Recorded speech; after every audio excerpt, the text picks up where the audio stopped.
오늘 우리 함께 나누실 말씀은 예레미야 29장 10절부터 14절까지의 말씀입니다. 구약성경 1097쪽 예레미야 29장 10절에서 14절까지의 말씀,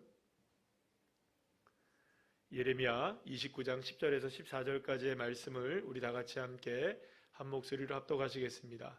여호와께서 이와 같이 말씀하시니라. 바벨론에서 70년이 차면 내가 너희를 돌보고 나의 선한 일을 너희에게 성취하여 너희를 이곳으로 돌아오게 하리라.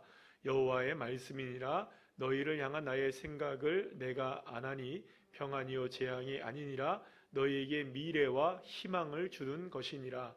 너희가 내게 부르짖으며 내게 와서 기도하면 내가 너희들의 기도를 들을 것이요 너희가 온 마음으로 나를 구하면 나를 찾을 것이요 나를 만나리라.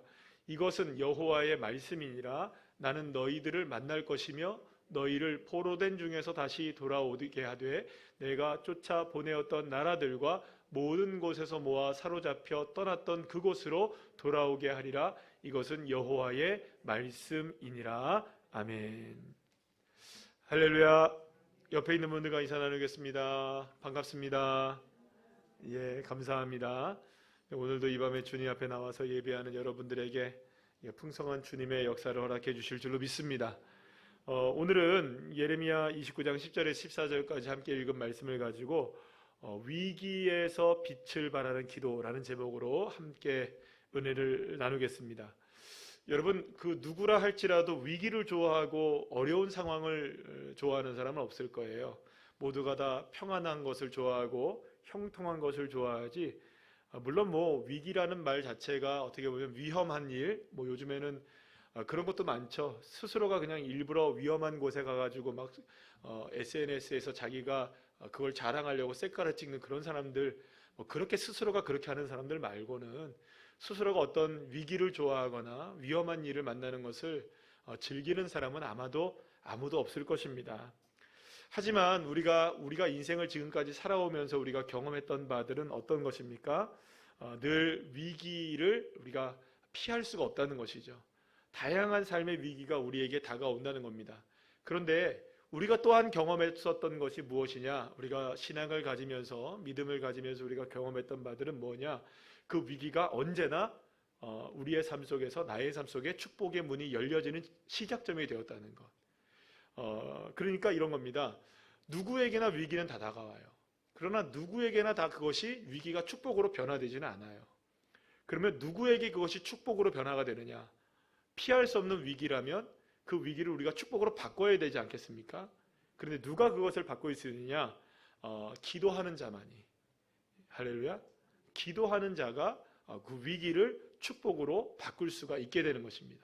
그래서 오늘 우리가 제목을 뭐라고 정했다고요? 제가 위기에서 빛을 발한다. 그러니까 기도는 위기에서 우리를 빛을 발하게 하는 겁니다. 그럼 오히려 여러분들 생각해 보시죠. 위기를 통해서 우리는 기도를 배울 수 있고 기도를 배우게 되면서 우리는 축복을 누리게 되는 것이죠. 그러니까 오히려 위기는 놀라운 은혜의 시간이 될 수 있는 것입니다. 그렇기 때문에 우리가 온전하게 위기를 잘 믿음으로 바라보기만 한다면 그 속에서 우리가 정말로 주님 앞에 오늘 예레미야서에서 말씀하는 것처럼 주님을 찾고 부르짖으며 기도할 때에 하나님은 오히려 그때에 우리가 기도하는 것을 배울 수 있게 하시고 주님을 만나는 것을 배울 수 있게 하시고 주님의 축복이 어떻게 임하는지를 우리가 배울 수 있게 하시는 기회를 제공해 준다는 것이죠. 사랑하는 여러분, 그러니까 위기를 그냥 위기로만 생각하면은 거기에서 우리는 아무것도 발견할 수가 없는 거예요. 그러나 위기가 배울 수 있는 기회라면, 기도를 배울 수 있는 기회라면, 그리고 또 우리가 축복을 배울 수 있는 기회라면 여러분들 얼마든지 우리 위기는 오히려 축복이 될 줄로 믿으시기를 바랍니다. 사실 여러분, 그리스도인이라면 그 누구나 기도의 중요성을 알까요? 모를까요? 다 압니다. 하지만 기도를 내 삶의 중심에 놓고 기도하는 일은 아무나 하지 않아요. 여러분, 우리 중에 기도를 중심에 놓고 사는 사람들은 그리 많지를 않아요. 그러니까 언제나 기도는 사실 우리가 좀 솔직하게 우리가 한번 생각을 해보면, 우리가 금요일 밤에 기도하러 나왔으니까 우리가 이왕지사 우리가 정직하게 우리 내 삶을 좀 돌아보면 기도가 중심이던가요? 언제나 아웃사이더입니다. 때로는 여러분들 말씀이 중심이 된다고 하지만 말씀도 사실은 아웃사이더가 될 때가 많아요. 아웃사이더가 될 때가 많아요. 근데 기도는 사실은 굉장히 많은 순간에 이게 뒤로 물러나 있을 때가 많아요. 그래서 여러분, 그래서는 안 되는 것이죠. 기도가 언제나 하나님의 말씀과 함께 기도가 중심이 되어지는 그런 인생이 되어야 되는데요. 사실은 기도의 중요성 다 알지만 언제나 이렇게 아웃사이드에 밀려나 있는 그런 모습을 우리가 보게 돼요. 어쩌면 하나님께서 저와 여러분을 그 기도가 외곽으로 밀려나 있는 우리의 삶의 모습들을 계속 끌어들이기 위해서 지금 뭘 하고 계실까요? 뭘 하고 계신다고 보면 될까요? 때로는 위기를 사용하시기도 하는 거예요. 여러분, 왜냐하면 기도를 배워야만 고난을 이겨낼 수 있는데 기도를 안 하니까, 그러니까 뭘 하라고? 기도를 하라고 오히려 반대로 주님이 고난을 사용하실 때가 있으신 것이죠. 그래서 여러분, 만약에 우리가 기도하는 것을 배우지 못하게 되면 사실은 우리가 좌절하고 넘어지고 쓰러나고 일어날 힘조차 없을 때가 굉장히 많아요. 여러분들 생각해 보세요. 그나마 억지로라도 어떻게 해서라도 주여 부르짖고 기도하는 자들은 일어납니다.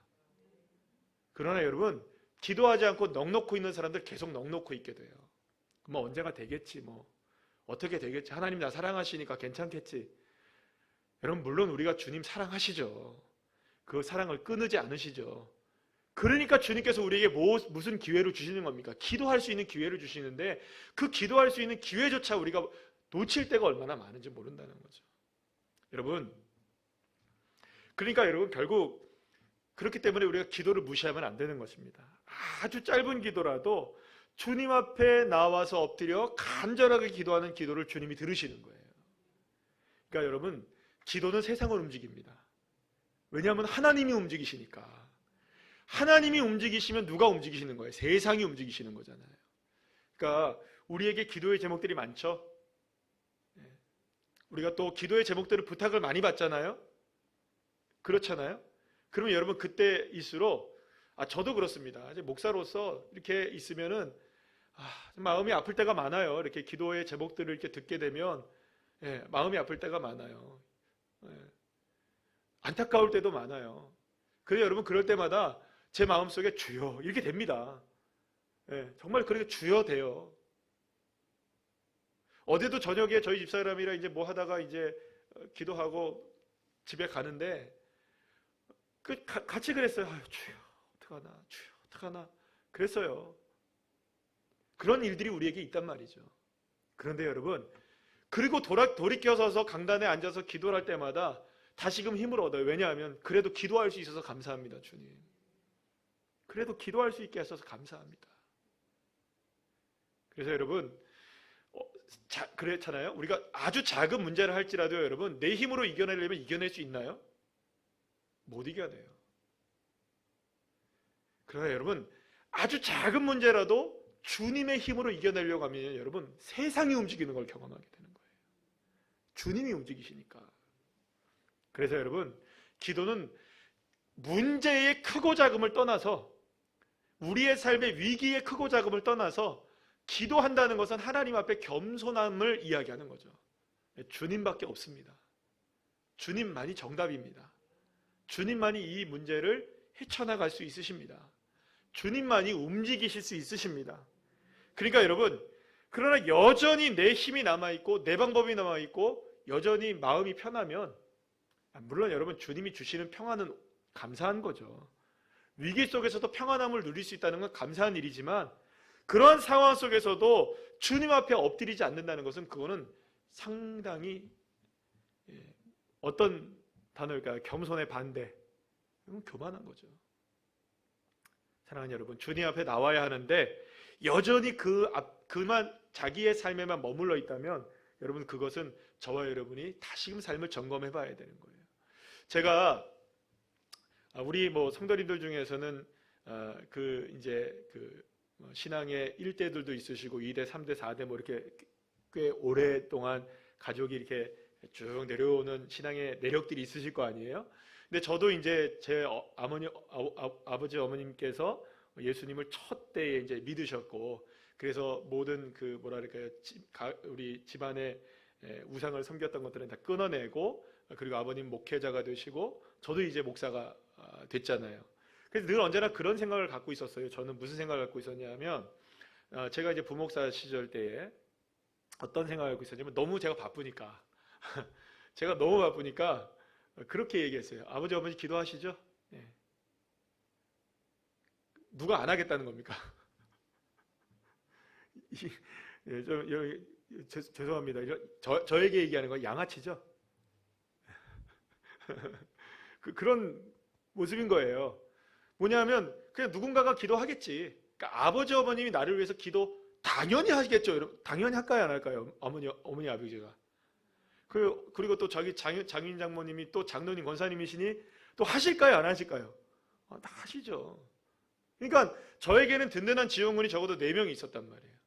그런데 저희 아버님 어머님이 돌아가시고, 물론 저희 장인 장모님이 지금 뭐 여전히 이제 계시지만, 그때 딱 느끼는 한 가지가 있었어요. 무엇이냐면, 이게 영원한 게 아니구나. 이제는 내가 해야 될 때가 왔구나. 여러분, 누군가가 기도해야 되는 것 참 감사한 일이죠. 우리 자녀들은 그걸 몰라요, 아직까지. 그러니까 그래도 부모님들이 나를 위해서 기도하고 있는 게 얼마나 고마운지 모른다니까요, 여러분.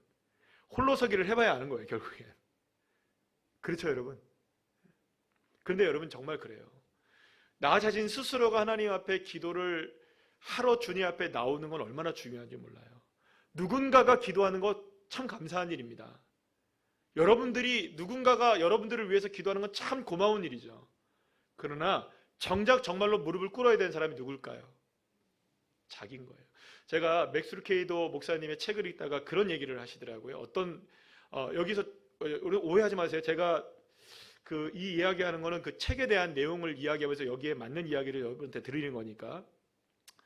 맥스 루케이도 목사님이 유명하신 분이잖아요. 그러니까 많은 분들에게 부탁을 받는데요. 목사님, 우리 아이가 지금 이런 문제가 있는데 좀 전화를 해주셔서 기도 좀 해주세요. 위로 좀 해주시고 이렇게 좀 도와주세요 하면, 처음에는 그 전화를 받고 늘 언제나 전화해주고 기도도 해주고 했다는 거예요. 그런데 교회도 안 나오고 변화도 안 되더라는 거예요. 왜 그럴까 생각해 보니까 한 가지를 깨달았다는 거예요. 자기 코가 석자가 되면 전화를 하겠지 생각해서 그 다음부터는 전략을 바꿨대요. 그러면요, 성도님, 제 전화번호를 알려주세요. 그리고 반드시 얘기해 주세요. 꼭 기도가 필요하고 어려운 순간이 오면 반드시 목사님께 전화해라. 목사님, 너 전화 기다리고 있다. 얘기해달라는 거예요. 그런데 그때 이후로 시간이 지나면 한 통화, 2통화 전화가 온대요.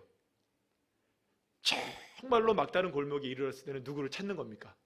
그 전화번호를 보고 그래도 목사님께 전화를 해봐서 마지막으로 무엇이라도 붙잡으려고, 지푸라기라도. 자기는 방법을 모르니까 누구에게 부탁을 한 겁니까? 자기가. 목사님께 기도를 자기가 부탁을 하는 거죠. 제가 그 얘기를 읽으면서 그런 생각을 했어요. 여러분, 나의 끝은 주님의 시작입니다. 정말 그렇습니다. 우리의 위기는 주님이 역사하시는 시작이에요. 그러니까 여러분, 때로는 우리가 답답하지 않은 일들을 당할 때는 여러분들 그냥 넘어갈 수 있는 거예요. 그런데 정말로 답답한 순간에는 무엇이라도 잡을 수밖에 없는 상황이 되는 거죠. 그러면 그 상황은 무엇입니까? 주님을 만나는 시간이 되는 거예요. 그러니까 저와 여러분이 주님 앞에 나와야 하는데 여전히 그 자리에 머물러서 누군가는 뭘 하겠지, 누군가는 뭘 하겠지, 누군가는 이렇게 하겠지, 저렇게 하겠지. 여러분, 그렇게 생각하는 한 주님께서 역사하시는 기회를 우리가 맛볼 수 없게 되는, 계속 유보되는 거죠. 그러니까 주님도 답답하신 거죠. 그래서 여러분, 기도는 어디에서 배워야 되느냐? 따라합시다. 기도의 자리에서 배워야 한다. 기도는 어디서 배웁니까? 기도의 자리에서 배워야 해요. 책으로 배우는 것도 아니고 누군가가 들어서 얘기는 들어서 되는 것도 아니에요, 여러분. 성경을 많이 읽는다고 기도를 많이 하는 것도 아닙니다. 설교를 잘 듣고 한다고 해서 기도를 많이 하는 것도 아니에요. 오직 기도는 무릎으로 배우는 거예요, 여러분. 기도하는 사람이 계속 기도하는 거예요. 사랑하는 여러분, 어떻게든 여러분들 기도가 끊어지지 않기를 간절히 축원합니다. 그래서 여러분, 기도를 배울 수 있는 가장 좋은 때는 평안할 때보다 오히려 위기의 순간이죠. 나의 삶에 고통이 다가와서 힘겨워서 더 이상 일어날 힘조차 없는 바로 그 순간이야말로 기도를 배울 수 있는 가장 좋은 시간이라는 사실을 여러분들 기억하시길 바랍니다. 그래서 여러분들 오늘 본문에서 12절 13절 말씀에서 이렇게 말씀하죠. 다 같이 읽어볼까요? 시작. 너희가 내게 부르짖으며 내게 와서 기도하면 내가 너희들의 기도를 들을 것이요 너희가 온 마음으로 나를 구하면 나를 찾을 것이요 나를 만나리라. 아멘. 여러분, 주님은 저와 여러분에게 좋은 것 주신 줄로 믿으시길 바랍니다. 주님은 우리에게 평강 주신대요. 재앙을 주시지 않는다고 오늘 11절 말씀하시잖아요. 분명하게 주님은 저와 여러분에게 재앙 주시려고 하시는 분이 아니십니다. 비록 우리에게 재앙과 같은 일이 펼쳐진다 할지라도 재앙이 목적이 아니라 주님을 만나게 되는 걸 원하시는 거예요. 그러면 주님이 평강 주시길 원하시고 복 주시길 원하시고 은혜 베푸시길 원하시는 거예요. 그런데 주님께서 그때 우리에게 요구하시는 것이 하나가 있다는 거예요.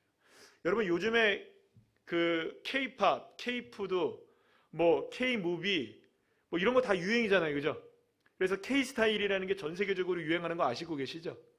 그래서 여러분들 오늘 뉴스를 보니까 한 뉴스가 이렇게 나왔어요. 뭐 어떤 뉴스가 나왔냐면 EU, 그러니까 유럽의 시민들을 대상으로 어떤 대학교에서 조사를 했다는 거예요. 설문조사를 했는데 대한민국에 대해서 어떤 이미지를 갖고 있느냐라고 이 질문을 해본 거예요. 사람이 질문해 본 거예요. 대학에서. 이 연구 결과 어떻게 나왔냐면 이 조사 결과 EU 시민들의 55%가 한국에 대해서 대단히 긍정적으로 바라보고 있다. 놀랍지 않습니까, 여러분? 얼마 전까지만 해도 대한민국 여러분들 잘 몰랐어요. 유럽 사람들도 그냥 몰랐어요. 이게 무슨 우리가 뭐 요즘은 소위 뭐 국뽕이라고 얘기를 하지만, 예? 대한민국 스스로 막 자랑하고 그런 것들이 얘기를 하는 게 그런 게 아니라 결과가 그렇게 나왔네요. EU 시민의 55%가 한국을 긍정적인 이미지라고 평가를 했대요. 여러분, K-스타일 좋은 스타일입니다. 예, K-스타일. 이번에 월드컵에서도 여러분들 그 월드컵 주제가를 우리나라 가수가 불렀잖아요. BTS 가수 한 명이 불렀잖아요. 얼마나 놀라워요. 그런데 여러분, 우리가 교회의 신앙에서도 K-스타일이 있는 거 아시죠? K-플레이, K-기도, 한국형 기도가 있는 거예요. 한국형 기도 가운데 여러분, 단연 그 기도의 정점에 있는 것은 어떤 기도일까요? 주여 삼창하며 기도하는 것. 세상에 우리나라 사람들만 주여를 외치고 기도하는 거예요. 근데 이게 이제 세상을 뒤집어 엎을 때가 된 거죠. 그러니까 저와 여러분도 주여 삼창하며 기도하는 믿음의 자녀, 정말 놀랍지 않습니까? 우리가 다니엘 기도를 통해서 본 게 뭐예요? 아니, 전국에 있는 교회들이 다 동일하게 무엇을 하고 있습니까? 주여를 부르고 기도하고 있죠? 예. 주여를 부르고 기도하고 있는 거예요. 그게 여러분들 우리가 얼마나 놀랍습니까? 그러니까 K-스타일의 기도가 있는 거예요. 여러분들, 우리가 한국교회가 여러분들 어려운 시기를 지내오면서 어떤 기도를 통하여서 한국교회가 부흥하고 우리 한국 사회가 부흥하게 됐냐면 사실 이 부르짖는 기도가 놀라운 역사를 일으켜낸 것이죠. 여러분, 산에 올라가서 막 기도했잖아요. 그런 얘기 많이 들었잖아요. 뭐 나무뿌리 붙잡고 막 했다. 근데 저희 아버님도 그때 그 신학하실 때 막 개척하실 때 보면은 서울에 있는 삼각산에 올라가서 기도했다, 그런 얘기 많이 들었거든요. 제가 어렸을 때. 또 저희 아버님이 또 순복음교회 출신이시라 이거 뭐 대단하셔가지고 뭐 등치도 막 좋으시니까 나무뿌리 몇 개를 뽑으셨을 것 같아요. 네. 그러니까 여러분 생각해 보시면은 아직도 기억나는 게 저희 아버님은 아멘 기도원이라는 기도원을 갔어요. 그때 경기도 고향 어디 있는 그런 데 가가지고 갔는데 그 산에 올라가면 나무들이 많아요. 근데 아버지 나무가 있더라고요. 여기 보니까 제가 어렸을 때 가봤는데, 아버지 금식 하실 때 제가 가봤는데 아버지 나무래요. 아버지가 붙잡고 기도하는 나무라고. 근데 안 뽑힌 것 같더라고요. 뽑으려고 기도하셨겠죠. 산기도 하시고 금식기도 하시고 철야기도 하시고 지금도 남아있는 우리 새벽기도 철야기도의 그런 유산들이 사실은 지금까지도 우리 한국교회에 남아있는 거잖아요. 그리고 막 21일 막 다니엘기도 하고 작전기도 하고, 여러분 그러니까 이런 K기도, 한국교회의 부흥의 역사를 이루어낸 기도의 형태들이죠. 자, 그렇다면 여러분, 왜 그토록 한국교회는 기도에 목숨을 걸었던 것일까요? 나라와 민족의 위기, 개인의 위기, 여러 가지의 위기 속에서 우리가 할 수 있는 게 아무것도 없었던 거예요. 여러분, 지금은 할 수 있는 게 많아서 기도를 안 하는 것 같아요, 사실은. 그렇게 생각하지 않습니까? 뭐 이렇게 하면 되고 저렇게, 워낙 물어볼 때가 많잖아요. 네이버를 비롯하여 구글에도 물어보고 네이버에 물어보고 많죠, 그죠? 주변에 얼마나 전문가들이 많아요. 그러니까 예전에는 물어볼 데가 없으니까 다 누구한테 물어보는 거예요, 여러분. 예, 하나님께 묻고, 그러니까 하나님께 물으면 감사하고, 그것도 모르니까 누구한테 와서 물어보는 거예요. 목사한테 물어보고, 그죠? 그래서 함께 기도하죠. 목사도 알아요, 몰라요, 솔직히? 여러분, 목사가 다 알아요. 예, 저는 전공이 신학이에요. 저는 법률을 전공하지 않았습니다.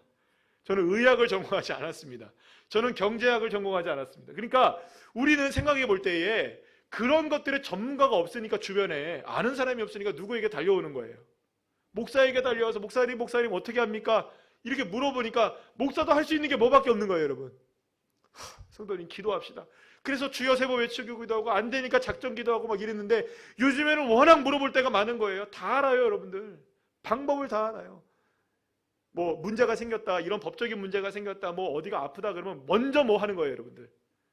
저부터도 그래요, 사실. 저부터도 뭐부터 찾아보는 거예요. 네이버에 물어보는 거예요. 아, 요거 요렇게 하면 되는구나. 답답한 게 없는 거니까. 근데 한국교회가 그렇게 부르짖고 기도했을 때는 답답하니까 어쩔 수 없었어요. 그러니까 방법이 없으니까 누구만 찾는 겁니까? 하나님을 찾았던 거죠. 부르짖고 기도했던 거죠. 근데 사랑하는 여러분, 방법을 아무리 찾는다 할지라도 그 방법이, 우리의 방법은 여전히 한계가 있는 줄 믿으시길 바랍니다. 그래서 여러분, 저와 여러분에게는 어떤 문제와 위기가 딱 닥치자마자 무엇을 해야 할까요? 주님 앞에 나가는 겁니다. 기도의 자리로 나가는 거죠. 여러분, 그 이어른 교수님 아시죠? 이제 돌아가신 지가 이제 오래 돌아가셨는데, 이어른 교수님이 원래는 예수님을 안 믿었어요. 근데 여러분, 그렇잖아요. 살아있는 지성이라고 얘기하잖아요. 우리나라에 살아있는 지성이라고 얘기했다고요, 그분은. 근데 그분의 책을 읽어보면 지성이라고 얘기할 만한 그런 지성을 갖고 있어요, 정말. 아, 놀라워요. 예수님을 믿지 않았을 때도 여러분들 주기도문의 기도에 대한 그 부분들을 지금의 예수를 믿을 때보다 훨씬 더 놀랍게 묘사를 해놔요. 아, 놀라워요. 그런 거 보면 참 기가 막힌, 뭐 1970년대 예수 믿기 전에 쓰신 글인데도 그런 글들을 읽으면 정말 대단한 거라고 느껴져요. 그런데 이 대한민국의 지성의 자존심이라고 얘기했던 이어령 교수님이 자기의 한계를 만나는 거예요. 그 딸 목사님 아시죠? 목사님이 실명의 위기를 겪게 되고, 또 손자가 죽음을 경험하게 되고, 딸이 또 이혼을 경험하게 되고, 내 힘으로 안 되는 일들을 자꾸 경험하는 거예요. 지성으로, 지식으로, 경험으로, 지혜로, 뭔가 자기가 배운 것으로, 책으로 설명이 안 되는 일들이 막 벌어지는 거예요. 설명이 안 되는 거예요. 자신의 힘으로는 할 수 없는 그 막다른 골목에 접어들게 되자 인간의 한계를 깨닫게 되었고, 결국 대한민국의 지성의 대표주자인 이어령 교수가 하나님을 향해 하나님을 찾고 부르짖으며 기도하며 주님을 만나게 되는, 할렐루야. 사랑하는 여러분, 기도는요 지성 위에 있습니다. 기도는요 우리의 감정과 상황 위에 있어요. 그래서 여러분, 하나님은 부르짖어 기도하는 자리로 나오는 자들이야말로 누구를 인정하는 것이라고 주님이 아시는 겁니까? 너 지성 너 지성 의지하지 않는구나. 너 지혜 의지하지 않는구나. 너 방법 의지하지 않는구나. 너 길을 의지하지 않는구나. 네 힘을 의지하지 않는구나. 누구를 의지하는구나? 하나님을 의지하는구나. 할렐루야. 그래서 모든 것을 초월하는 역사하시는 하나님을 만날 수 있는 기회가 기도를 통해서 열려지는 줄 믿으시길 바랍니다. 예레미야가 살던 시대야말로 너무나 어려웠던 시대죠. 예루살렘이 멸망하기 바로 직전의 상황이었으니까요. 얼마나 혼란스러웠겠어요. 우리는 경험하지 못했지만 여러분, 우리나라가 근세사에 보면은 우리 조선이, 그러니까 대한제국이 일본에게 넘어갈 때 얼마나 혼란스러웠어요. 역사를 우리가 돌이켜 보면 그리고 또 우리나라가 독립을 해서 1945년에 독립을 해서 1950년에 이 6.25 전쟁이 일어나기까지 남한에 얼마나 많은 이런 복잡한 일들이 많았어요. 그러니까 위기가 이렇게 몰려오는 거예요. 나라가 위기가 오면은 막 전쟁이 일어나고 나라가 멸망하는 순간이 오면 혼돈한 상황이에요. 가장 칠흑같이 어두운 상황이 임한다고요. 예레미야 살던 시대가 바로 그런 삶이었어요. 개인은 물론 국가적인 위기가 정말로 정점에 달아 있었던 시기였다는 것이죠. 거짓 선지자들과 거짓 제사장들과 거짓 지도자들이 백성들을 완전히 어둡게 만들고 그들은 계속해서 무엇만 얘기하는 거예요? 평화만 얘기하는 거예요. 평안만. 괜찮아. 아, 우리가 애굽의 힘을 빌려서 이길 수 있을 거야. 아, 우리 걱정하지 마. 이 전쟁에서 하나님이 계시는데 예루살렘이 멸망하겠어. 절대 멸망 안 해. 이러고 있었다니까요. 하나님은 계속해서 경고하시는 거예요. 이 사건을 통해서 경고하고 저 사건을 통해서 경고하고 이 사건을 통해서 경고하고 저 사건을 통해서 계속 경고함에도 불구하고 아유, 걱정하지 마. 예루살렘은 안 망해. 예루살렘은 안 망해. 히스기야를 봤지. 히스기야가 그렇게 기도했더니 하나님께서 역사하셨잖아. 안 망해. 이러고 있었던 거예요. 그때에 위기를 직감한 예레미야가 있었던 거예요.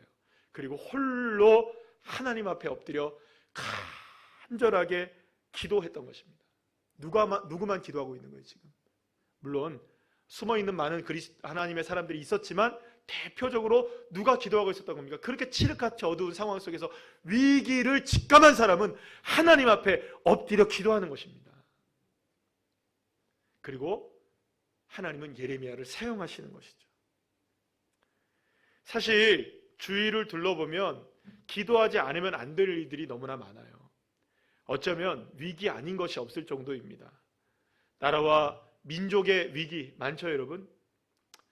정말 이 정부가 하나님의 은혜 가운데 제대로 좋은 열매를 맺게 되는 정부가 되시기를 우리 함께 기도합시다. 정치인들 맨날 싸우고 있잖아요, 지금. 정부도 뭐가 좀 손이 안 발이 안 맞는 것 같다는 느낌을 우리가 다 들어요. 그러니까 우리가 이야기를 안 하고 가만히 있으면서 기도할 뿐이죠. 국제 정세는 어떻습니까, 여러분? 너무나 힘겹잖아요. 그렇다고 여러분들 우리의 개인의 위기, 우리의 가정의 위기는 없나요? 주위를 둘러보면 여러분들 우리에게 어쩌면 위기가 아닌 것이 없을 정도로 위기가 많아요. 우리 교회는 그러면 괜찮을까요, 여러분? 수많은 문제들이 우리에게 많이 있어요. 잠시 여러분 생각해 보세요. 나를 둘러싸고 있는 위기들은 무엇인가? 무엇이 위기로 나에게 지금 다가오고 있는가? 내 가정, 내 자녀들, 나의 위기, 우리 교회의 위기, 이 나라 민족의 위기, 도시의 위기. 그러나 여러분, 위기를 느낀다면 바로 그것이 기도하라는 주님의 강력한 부르심이라는 사실을 여러분 기억하시기를 축복합니다. 여러분, 위기를 느껴야 기도하게 돼요. 위기를 느끼면 기도하는 자리로 나가야 해요. 그런데 위기의 순간 우리의 기도는 결코 핵심을 놓쳐서는 안 됩니다. 여기서 중요한 게 있어요. 중언부언하며 기도하면 안 돼요. 중요한 것은 분명한 기도의 제목이 필요합니다. 하나님께서 이 위기 속에서 하나님만이 역사하시도록 우리의 기도가 중언부언하는, 제가 새벽 예배 때도 말씀드렸는데 중언부언하는 기도에는 여러 가지의 모습들이 있을 거예요. 그냥 의미 없이 나열하는 기도도 있을 거지만 거기엔 정욕으로 기도하는 것도 포함될 것이고, 그냥 여러 가지의 그냥 의미 없이 기도하는 기도가 많이 있을 수 있어요. 그러나 여러분, 정확하게 주님만 갈망하는 기도를 하시기를 축복합니다. 하지만 여전히 사람들은요, 다고다고의 중언부언의 기도를 하고 있는 거예요. 물론 여러분, 다고다고 해야 할까요, 안 할까요? 필요합니다. 우리가 주님께서 우리에게 가르쳐 주신 기도에도 일용할 양식 위해서 기도하라고 하십니까, 안 하십니까? 하시지 않아요. 다고다고의 기도가 전혀 나쁜 것만은 아니에요. 필요합니다. 우리가 그걸 구하는 건 분명히 있어야 돼요. 그러나 그 수준에 머무르지 않기를 소망합니다. 그래서 여러분들, 하나님의 뜻과 상관없이 정욕을 위해서 다고다고만 기도하는 기도가 될 때 주님은 그 기도를 외면하셔요. 그래서 여러분, 한 번을 기도해도 정조준하는 기도가 필요한 겁니다. 그래서 솔직히 여러분들 24시간 기도하지 못하잖아요, 우리가. 하루에 3번 뭐 기도한다고 해서 많이 기도한다고 생각하면 그렇게라도 기도하는 그 시간만이라도 정조준하는 기도가 필요한 거죠. 짧게 기도하든 어떻게든 굵게 기도해야 되는 거예요. 무슨 말인지 아시겠죠? 오직 주님만을 간절하게 바라보는 그 기도, 저와 여러분의 기도가 되시기를 간절히 축복합니다. 그래서 여러분 오늘 본문에서 예레미야는요, 여러분 분명히 알고 있었던 거예요. 이제 이스라엘 백성들이 예루살렘이 멸망해서 포로로 잡혀갈 텐데 하나님이 무슨 말씀하시냐? 재앙이 임하지만 70년 후에는 다시 돌아오게 될 것이라는 얘기를 하고 있어요. 그런데 여러분 중요한 게 있어요. 재앙은 임하고 이렇게 엄청난 위기는 다가오지만 그러나 반드시 주님은 평안을 주실 것이다. 회복시켜 주실 것이다. 선포하고 계시는데 거기에 주님이 중요하게 한 가지를 요구하고 계시는 거예요. 그러나 너희는 기도해야 한다. 그러나 너희는 부르짖어야 한다. 나를 찾아야 한다. 나를 만나야 한다. 기도하면서 만나는 자리로 나와야만 하나님의 회복의 역사가 이루어질 수 있다. 그러니까 주님 앞으로 돌아오게 되는 일이 그냥 일어나는 일이 아니라는 거예요. 회복이 그냥 일어나는 일이 아니라는 거예요. 분명하게 하나님은 뭐라고 얘기하시느냐? 부르짖어 기도해서 나를 찾아라. 부르짖어 기도해서 나를 찾아라. 이렇게 얘기하고 계시는 거죠. 마치 주님이 K스타일의 기도를 이야기하고 계시는 것 같아요. 사실 부르짖어 기도하는 것은 내 모든 것을 내려놓아야만 가능해요. 여러분, 물론 묵상 기도도 필요하고 읊조리는 기도도 필요하고 작은 소리로 이렇게 기도하는 것도 필요합니다. 다양한 기도의 형태들은 우리에게 다 필요해요. 그러나 위기의 순간에는 무슨 기도가 필요할까요? 네, 그래요. 그래도 위기의 순간에는 부르짖어 기도해야 되는 거예요. 자, 그런데 여러분, 이 부르짖어 기도하는 것은 단지 목소리만 큰 것을 이야기하는 것이 아니에요. 근데 여러분 잘 생각해 보세요. 목소리가 크게 기도한다고 얘기했을 때 목소리가 크다는 것은 어떤 의미를 갖고 있을까 한번 생각해 보세요. 만약에 이런 생각을 한번 해보게 됩니다. 이렇게 생각을 해봤는데 주변 사람들을 의식하면 목소리가 커질까요? 안 커질까요? 기도하실 때 주변 사람들을 생각하면 목소리가 작아질까요? 목소리가 커질까요? 작아져요. 체면 생각하면 목소리가 커질까요? 작아질까요? 작아져요. 이것 생각하고 저것 생각하면 목소리가 커질까요? 작아질까요? 작아져요. 제가 그 생각을 해봤어요. 왜 하나님이 부르짖어 기도하라고 자꾸 얘기하실까? 이런 것들 저런 것들 생각하지 말고 오직 누구만 생각하면, 주님만 생각하면 여러분 부르짖게 돼요. 그러니까 체면 생각하지 말고 옆 사람들 생각하지 말고 그 사람들 방해하라는 얘기가 아닙니다. 여러분 무슨 말이냐? 우리가 온전히 주님을 생각하면서 여러분들 위기에 그런 것들 생각할 겨를이 어디 있습니까? 위기인데 여러분들 체면 생각할 게 어디 있어요? 근데 여러분 보시면 여러분 우리 주일날 이렇게 우리가 대예배 때 우리가 1부 2부 예배 때 우리가 통성으로 기도하잖아요. 주여 하면 외치고 기도하자고 얘기하잖아요. 말씀 끝난 다음에는. 그래도 설교 전에는 그래도 주여라고 우리가 외치지 않고 그냥 제가 기도하거든요. 그런데 말씀 끝나고는 우리가 찬송도 불렀겠다, 말씀도 받았겠다, 주여 하면 외치고 기도하자고 해서 주여는 하지만 주여, 그죠? 대부분 다 그러죠. 많은 분들이 다 그런다고요. 그것조차 안 하시는 분들 많아요. 주여도 못 하시는 분들도 많아요. 왜 그럴까요? 뭐 꼭 주여를 해야만 하나. 내 소리 뭐 이렇게 내 체면이 있지. 여러분들이 체면 생각하고 옆에 있는 사람 생각하면 주여가 안 나오는 거예요. 부르짖는 기도가 안 돼요. 그래서 제가 생각해 봤더니 이 부르짖는 기도를 왜 하라고 했느냐? 오직 누구만 생각하니까. 그러면 겸손해지는 거예요. 주님 앞에만 겸손해지면 되잖아요. 여러분 내 체면 생각하고 주변 사람 생각하는 건 그거는 겸손한 게 아니잖아요. 지푸라기로 잡아야만 한다는 생각을 갖는다면 여러분 얌전하게 기도할 시간은 없는 거죠. 우리에게. 사랑하는 여러분, 위기는 기도를 하게 합니다. 부르짖고 기도하게 합니다.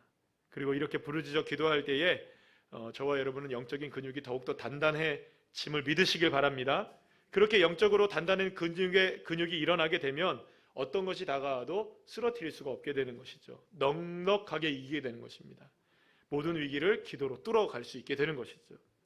사랑하는 여러분, 위기 가운데 있지는 않으십니까? 혹시 두려운 일이 우리에게 다가온 것은 아닌가요? 그럴 때 우리가 주님 앞에 이제는 정말로 무릎을 꿇고 간절한 마음으로 부르짖어 기도해야 할 때인 줄 믿으시길 바랍니다. 왜냐하면 위기 속에서 빛을 발하는 건 무엇이기 때문에 기도의 역사니까. 그래서 내 지식과 내 상식과 내 경험과 내 힘, 내 능력 다 내려놓고 주님만 역사하시기를 간절하게 기도하면서 오히려 이 위기를 통해서 주님의 축복의 문이 열려질 수 있도록 우리가 기도한다면 반드시 하나님은 역전의 역사를 허락해 주실 줄로 믿습니다. 사랑하는 여러분, 따라합시다. 위기는 주님의 부르심이다. 믿습니까? 기도의 자리로 나를 부르시는 주님, 기도가 사명이 되게 하시고, 그리고 기도를 통해서 기도를 더 배우게 하시는, 위기를 통해서 기도를 더 배우게 하시는 하나님의 역사가 오늘 이 밤에도 저와 여러분을 이곳으로 불러주신 줄 믿고, 오늘 이렇게 하나님께서 기도의 시간을 주셨으니까 우리가 가정을 위해서, 나를 위해서, 교회를 위해서, 나라와 민족을 위해서 정말 우리가 위기를 직감했다면 그 위기의 모습 속에서 예레미야처럼 하나님 앞에 기도할 수 있는 믿음의 한 사람 한 사람 모두가 되시기를 간절히 축복합니다.